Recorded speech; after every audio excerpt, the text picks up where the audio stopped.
mwana ya mama Nicole yaya ya Jos Ngunza yoka nef lumière nenga yembi yo olingo ya tata monana atona ngoka suka ya niye oluka te okomanga ikola bali mangaina ya mole mamonga masimo maseneki e maraka kakelini na yo enada ozaliwanga.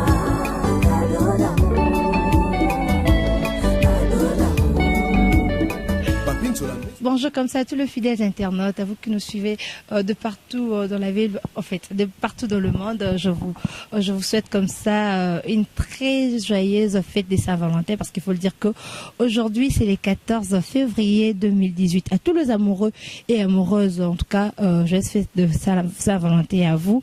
Patricia Bélédou, je suis là au microphone. Salutations très spéciales à toi Dimitri Bongagna de l'autre côté de la caméra, et à toi l'international Béni Nadia, mon boss, le number one. 9 lumières ngala, mon coordonnateur privé personnel. Bambote Bélé Panayo. Fils Mampaché, salut. Notre caméra woman du moment. Tabita Maestro, Balobi, moi, la mort Moukena Bangengene, na chance nae. En tout cas, salutations très spéciales à toi. Hein. En tout cas, Mingi, no beta c'était qu'il pas amoureuse, na amoureuse. Vraiment, on a les labino forts, on a ébiqué bino peu, les labiso forts, surtout Mingi, Béni Africa TV, chaîne moko, oye makamwasika, oye na mamaina mwasika, justement pour nous informer bino. Sans plus tarder, na côté la carte idéologie na biso ya lelo, sujet na biso ya lelo, otomeka un peu kosolana ba ndeko nyoso bazali kolanda biso ba imboka, ba congolais na ba congolaises nyoso. Pourquoi pas ba africain? Parce que balobi na Afrique nde makambo ezala kaka, hein, ko respecter mandate ezala kaka na Afrique. Namboka mipaya kuna na poto, ce babi 4 mandats, 2 mandats, mandats à respecter. Mais pas na biso zala kaka mbutu. Problème sur problème, on ne sait pas c'est dû à quoi. Voilà, biso on a Kinshasa banda to bandi 2018 je crois que au 4e marche tu préparer ton marché. Ton marché qui tu dois continuer au marché, ton marché sous mais le réseau les kala biso tour to marché moi mingi to marché banda le 16 le 20 le bata invité la ngata break. Et puis tu osongela le 25 marche nationale da biso tout to tambola to betele so nango avec les tchéqués, et puis tu as un peu souligner les cambo basali na nzambe, les hommes de Dieu bakoti na kati ya makambo ya politique de ko biso kutu moko musena nzambe moko azasi na Congo te awa azana États-Unis kuna keiwa esiko ba piaki robatama to meka un peu betel solo nango basali na nzambe bakomo kota makambo catholique telemi, église protestante telemi kuna ceux qui t'occupent ba kimbangiste telemi ba ndeko na biso avuva mbalobi c'est moi qui mbang professeur le baki 4e président de Yende ba telemi pe to meka un peu beta en réalité tozo kende wapi tokomi wapi et le bata ndeko na biso Elisa. Voilà, je ne suis pas seule avec moi, Leslie Tchekendeko, bonjour. Bonjour Patricia, moi moko bien. Voilà. En tout cas, aux Akinois, aux Congolais, aux Yebipe ba marche à monenge leki awa kalamingi te ce soir le 16 si le 20 tozana marche. En tant que Kinois, au monde na monenge. Bon, en soi, je peux dire que marche pacifique est à ma bête. Marche pacifique est à Karalikamo. Yako et permettre à biso population to ko s'exprimer na bato baso ko kamba biso na mboka. Mais souci ndé makasi za na ndenge to komi ko saela. To moni ba marche ngo to bandi to sali ba marche kili. Mais ba marche ngo peso pesa biso ba résultat té. Na éviter peut-être que bazana moi tozana moi espoir to ko kanisa ko sala ba marche belé et za na sika mo to komela. To peut-être que toza animé na ba mauvaise intention ou peut-être en mauvaise intention, mal intentionné. Tout ça animé de mal intention parce que on dirait tozo lukande comme maba tout ba konzamboka na mabe. Tozo revendiquer poto mema bango sous na mabe. Tozo mema bango na mabe parce que soto ndota la ba marche ngo bande bandi to banda qui depuis 2017 yo signifié que 2018 mais depuis 2017 to banda kama la fawa etamboli to sali ba marche ya ndenge ya kili ba marche ngo tozomona yo pesa ngo ka ba résultat. C'est vrai qu'on n'engisa ba konzamboka ngo d'une certaine manière. Les OP ça peut hein bozomona pe que moi makamboza sala moi ko avancer. Mais mingi souci on a bête la recette to biaisera démarche mingi.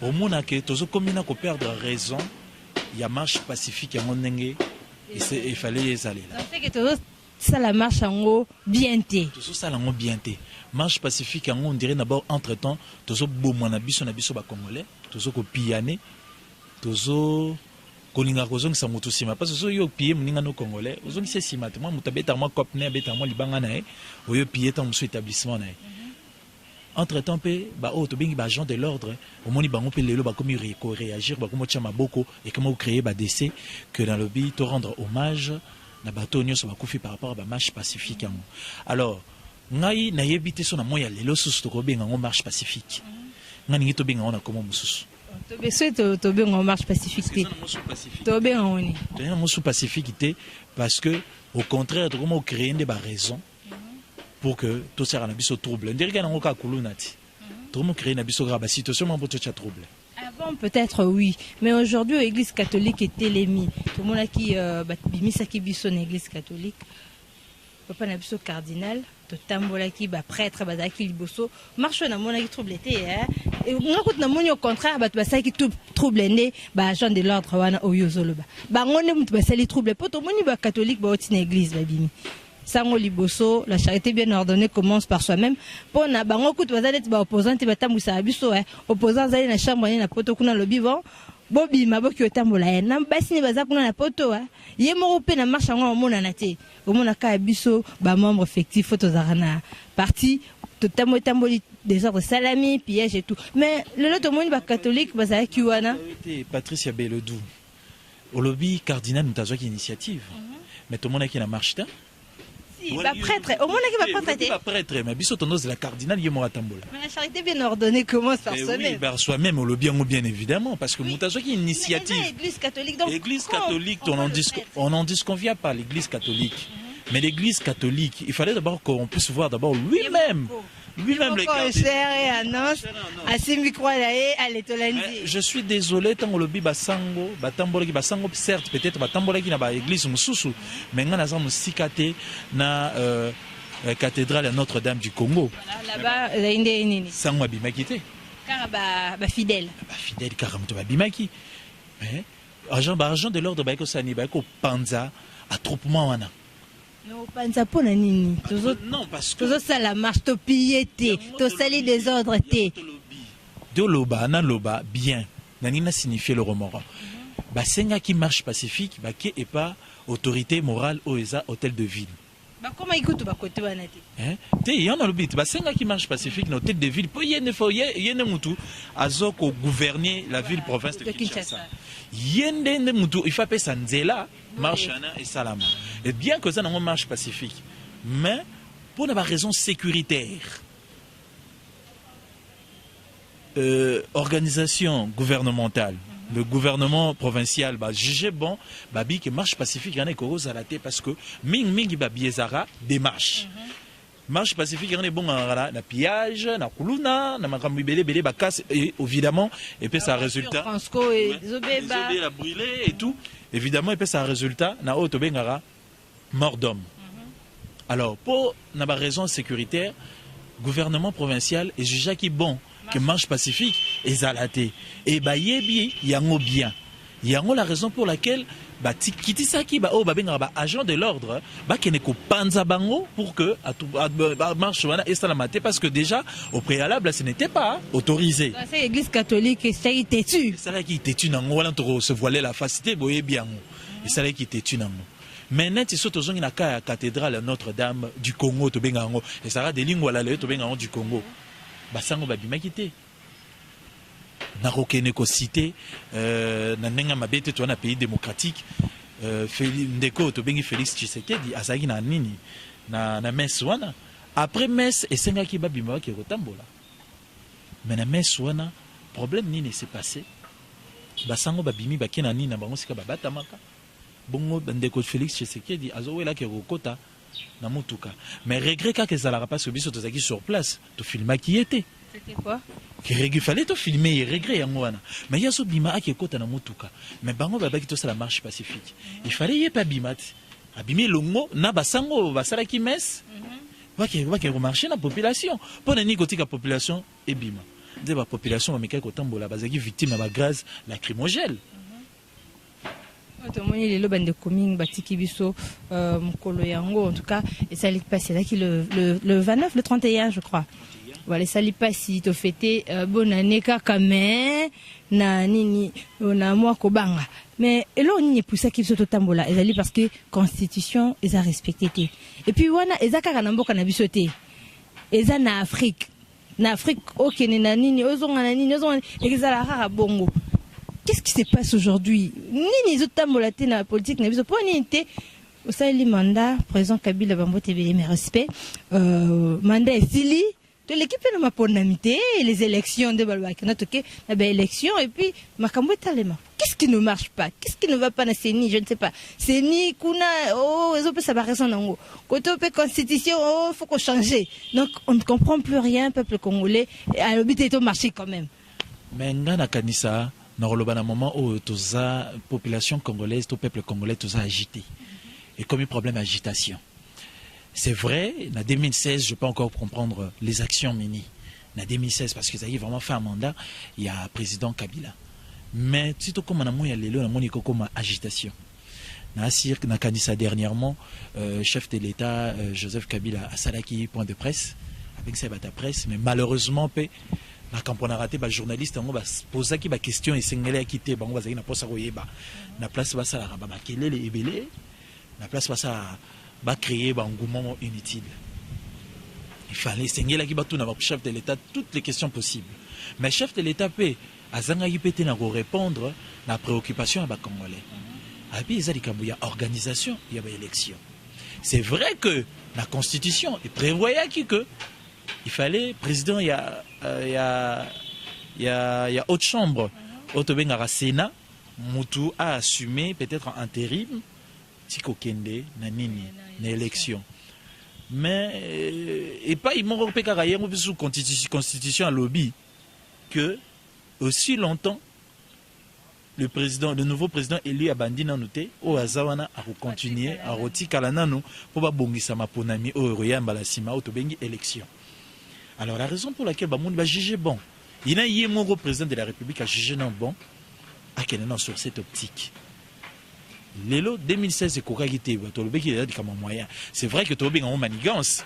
L'élo congolais c'est comme bien manigance, c'est ma bongisami, il y a un gouvernement en place plutôt, ça là qui va s'arranger pour que problème est là, na temps il y rebongisa élection.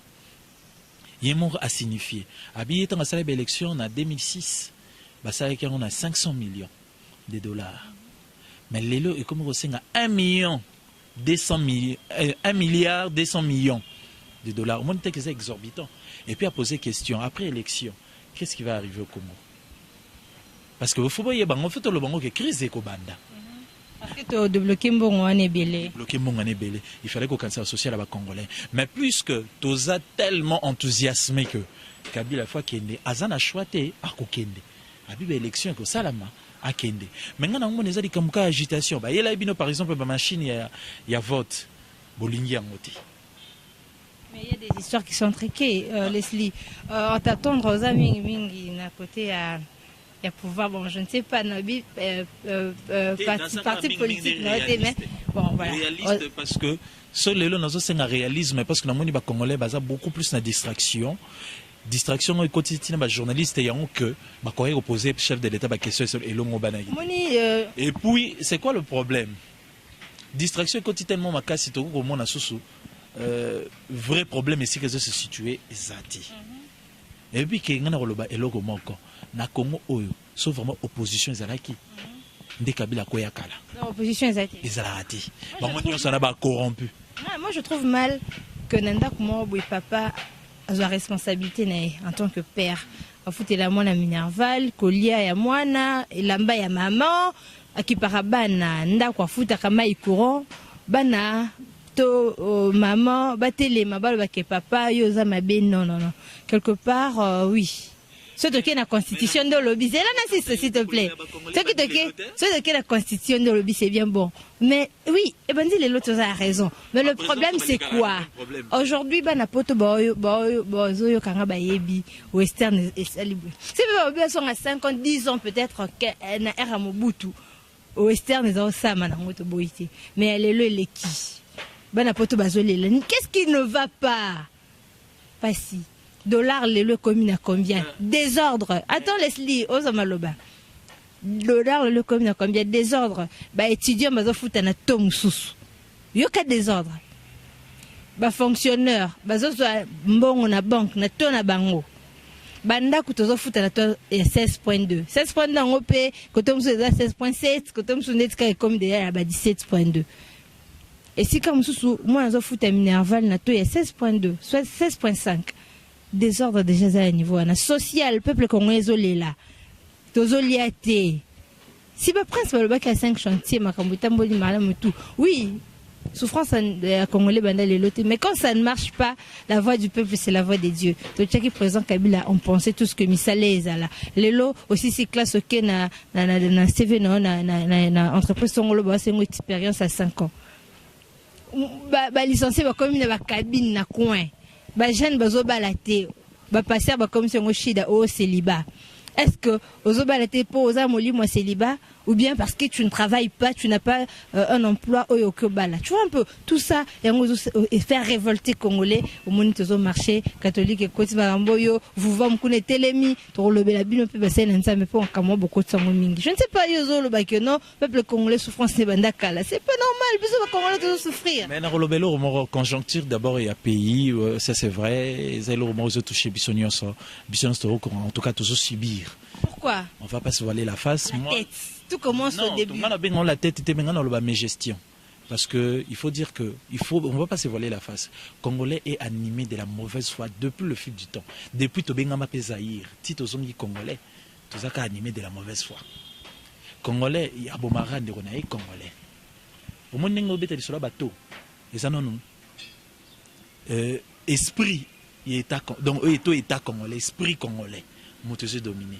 Parce que les lobakolo que to ya batunio ça na 16.2 mais au coup tanan de comment a changé na 16.7 au coup tanan de comme ça a changé na 15.500 mais c'est parce que le gouvernement de l'année la makamala lettre T en fait ça moussa on bien on peut nazo défendre gouvernement T mais gouvernement ça la préoccupation est belé que pour l'andana ba bloc comme c'est comme compliqué na robois qu'elle va flirter na rejeter les va flirter mais gestion totale il faut le dire.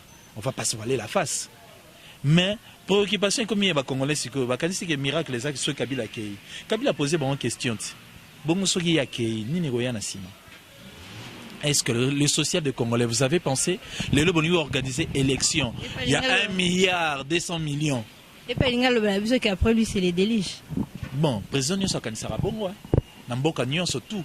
Et ça, il y a Mondele, il y a Moutoumouinda Kanisara qui a prié, Moutoumoussa, qui a bien été. Attends, la poste au Salakao. Donc, quand ça ressort, il y a Moutoumoussa, qui a mieux que Yoté. Parce que les Arabes ont une surestimation, Moutounir sans un amour. Après, les délits, alors, dans le Banet, par exemple, plein de Congolais autour de l'eau. Quand tu Congolais bandit les lots, Outa, Narkasakou, tu bandit à Outa Kassavubu. Tu es à Mobutu 32 ans, Zahir. Zaïwa, Narole, la Nekaka. Zaïwa, les gens, sens mieux surtout. Sur le moni bateau, le par exemple, la poto. Bakenda rapport à ni, pas sa Congo. Parents d'abord, teki ma pangu. Pour que tu n'as pas fait la poto. Le gars, notre bête à nous, du solo, tout le monde, on te vivait, hein.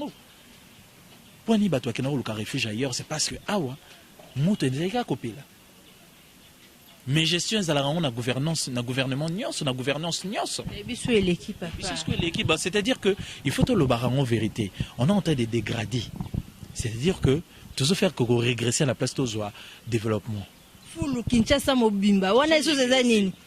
Gestion kaka. Foulou, ok, Kinshasa commis solo. Kinshasa la belle, n'a vu que ça Kinshasa la belle, pourquoi? Belge. Il faut tout le baron pour les. N'attends pas belge, aujourd'hui ça ne va pas. N'invite ça semble toi aux réaliser solo et ça Sony chaîne émission le là question pour un champion, la capitale la plus sale, à Kinshasa, c'est une honte. Parce que rien ne marche. Le gouvernement n'a plus de propriété dans la ville capitale de la RDC. Le gouvernement, mais le gouvernement n'y a pas les cas, il faut le barrer. Et ça, il y a l'hôtel. Kabila, ça fait combien de temps, papa? Quand il a 32 ans. Kabila, ça fait tout le temps 32 ans, Mobutu. Et ça, il y a Kinshasa. Tu as 32 ans, Mobutu. Tu as 3 ans, il y a Kabila les pères. C'est ça, il y a Kinshasa. Tu as Kabila les fils. Kinshasa, il y a 16 ans, 17 ans, voilà, aujourd'hui, ma campagne de mon amabeka n'engo défendre en osso qui tolobi to micro to lobango bayo kangabiso. Donc on a biso moko Mosela Nzambe Akimi. Pourquoi? Parce qu'il a dit azaki na cher à lobby likambo Congo mutaroki kolobate. Pourquoi? Parce que ce to lobby bakangi biso. Nanzela na balabala. Ce qu'on entend au monde kaka ceux qui peuvent biroder, ceux qui peuvent banani, ba télémission, ba juna téléphone yo, batali. Ceux na kata téléphone mamoni makamba komi, oh bakangi téléphone, to bakangi yo mutoli mwenanu pendant peut-être 2-3 jours, je sais pas moi combien de temps. Tokyo le ba haute voité, oh to moni que ça ne va pas. On n'a pas ce droit là aujourd'hui dans Congo. Basel Nzambe na loba no les abi kotele. En tout cas, moi je pense que Basel Nzambe, il faut servir d'exemple. Basel Nzambe, c'est lui qui apporte la paix. Et la paix, ce n'est pas question il y a qu'au dénoncer. La paix, quand on parle de la paix ici, on est en train de voir d'abord que il faut qu'il y ait écota. Balbite que l'église écota est dans la partie politique, est dans la partie prix. To église Yohana Azala, Oyo Azoko, au milieu du village. Église Azala te o Yohana Azoko bimisa. Mais nani yene mutalinga longola par exemple Mokonzamboka. Politique et ça n'a pas pona basala nzambete. Politique est pour la politique est pour la politicien. Politique est pour la politicien. Parce qu'on est catholique et musulman. Moussa Nzambe rôle nae quoi apporter la paix. Il faut l'église au milieu du village. Il faut à Koka côté à peut-être côté à biso poto ça la makambo bien. Mais oh lelo et comme il n'a point, il y a comme au senga batuba bima ça la marche. On a moni vraiment baké au en français, ils ont frappé ou tapé à côté de la plaque. Donc c'est que yo quelque part aux âmes morales na batafuvam, bani on aime ça fuvam balobi Kabila le père, Kabila le fils, Joseph Kabila aza 4e président au na prophétie et Simon Kimbangu abimisa ki prophétie lobi 4e président de akoumela yende akobongisa Congo moko koma na kimia et tout. Alors vous va motele milaki yango et le baki église catholique baza na droit à tamorote dans ça la marche Kabila azalawana selon prophétie et prophète. Mais église kimbangiste po bango pe baza bato Simon Kimbangu kuna bango ba pesa ki toute autorisation ba komaki ke ba ya bango bandimi ba bima batambola pona marche Kabila alongo bazaki pour église catholique bokabwani. Bon on a le baboy.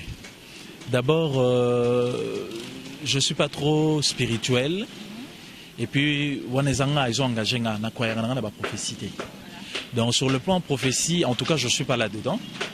Na soutenir en gros le baki 5e président 4e président yem twati kala et tout consort wana ils ont engagé bateau bazana ba croyance na bango makasi mais ngai seul souci na ngai eza étant que bateau basal na nzambe bakokaki kokota makambo na désordre tene ba côté là bakoki ko poser ba position té bango tout ce qu'ils ont à faire c'est faire régner la paix comme l'a souligné Mukuna. Voilà pasteur Mukuna lo bien habillé te mtolongo la Kabila. Il est président Roya à Kolukae. Président Azaki Liboso fallait payer à Lukae. Ou à Goya à Lukae. Ou à Zasiko à Lukaki. Batouarolongo la Kabila, il y a mon lobby politicien. Il y a mon cité IDPS, à cité MLC. Moi je pense que c'est très sage. Et puis vraiment, Azo qui est aligné dans ma Motali qui bonzame. Bien que bonzame, ma côte ma kambabali. Bon, on a les anamara mususu. Tout ça, on a été. Problème est que Bassan Nanzambe. Boluka boye bako sa msana bino Moussana bino nde bozo salela yangote. Moi, je pense que vraiment vous frappez ou vous tapez à côté de la plaque. Mais c'est question aussi d'argent. Ouais. Ça, ce que Zaki na opposition. Ozo loba loba loba loba loba loba loba lobi baluki do bazi numéro no babengio ba pesio mo lo mo bokangi muna ko baluki. Kaka yoto ya maki lobaki a lobi olobi de. Lobaki tout à l'heure que ozo mo quelque part mboka na biso mboka oyo. Et bien que ceux qui ba opposants sur le bazala rande Kabila sakenda. Romo na bango nyonso wana bata distraction muto mutazu ka gagne peine et muto mutalu à part ni du gâteau. Ba corrompu muto mutalu à part du gâteau na. Alors moi je pense que c'est une distraction lelo e koti na kata ba congolais et que fan da s'est installé, s'est placé na mental ba congolais. Voilà, distraction est s'installer, tous on a la question pour ça olobaki ceux qui lelo la question pour un champion émission Eta la Maka Kinshasa ba bengi yango la plus la plus sale du monde. La capitale la plus sale du monde. Et puis qu'il y a un Mobutu à l'Oba qui a été. Et puis qu'il y a aussi les 2 ou 3 ans, il y a président Kabila. On a reposé bio naba de Koba Olanda Biso. Salita qui chasse bandi lelo. Par rapport à Naola. Oufwa ya babalabala ya qui chasse bandi lelo. Mais si Kabila les pères. Les pères. Tanga yaki. Ton enfant a 5 na bande, na 207 ba yaso. Est-ce que vous voyez bien ngote ça qui chasse te? Ba fulu, ezane qui chasse vous voyez bien ngote. Ezane qui chasse te. Amoni lelo ngana solo ba lelo ba congolais to ba to vraiment leka koloba mingi parce que vraiment ya solo to comme la démocratie. Na tanga Mobutu loba kitin, tout le monde s'était tu.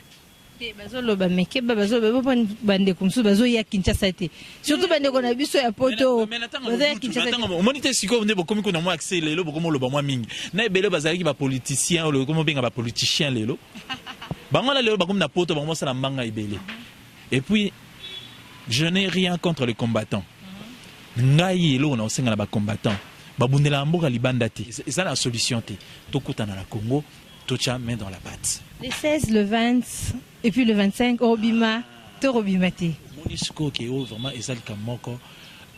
Ngana zomona, nga ezosala nga pasi tant o mi pesa bisonyo surtout na ba marche en tobenga pacifique. Moni nga vraiment na ebisa bino polele. Na regrettant makasi pour la fin na poche vide. Fona bimana ki beta cop nanga. Donc bakangi subiso. Wo kanga biso ba distraction inutile.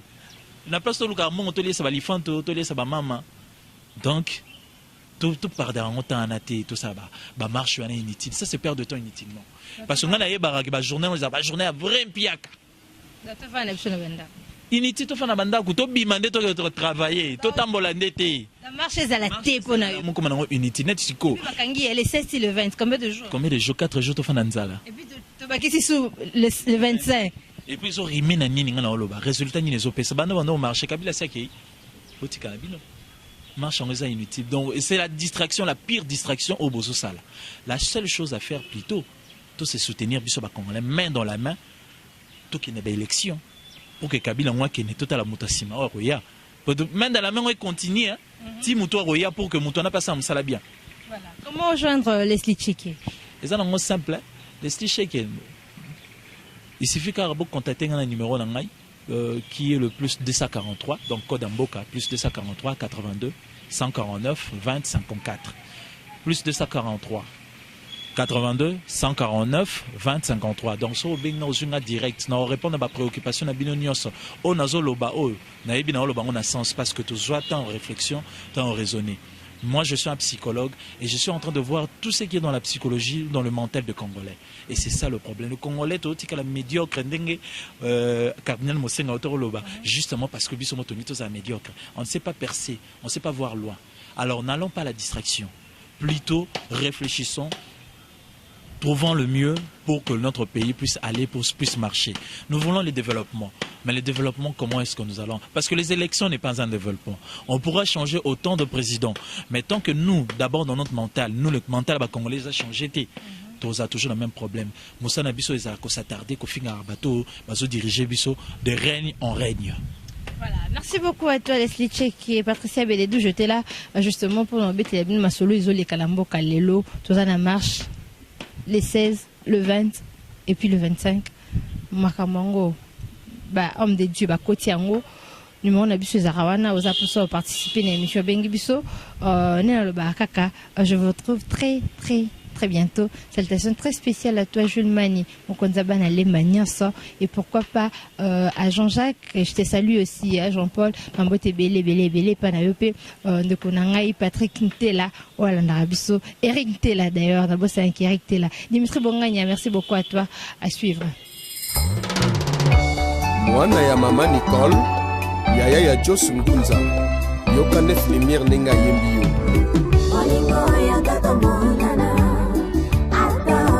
Suka ya niye, oluka te angoma ngamba oh, nikola bali mangaina yo, mole mamanga mosimu maseneki, mara kaka kelini na yo, enada, ozali wanga, kadoda mu. Papin sur la mesa.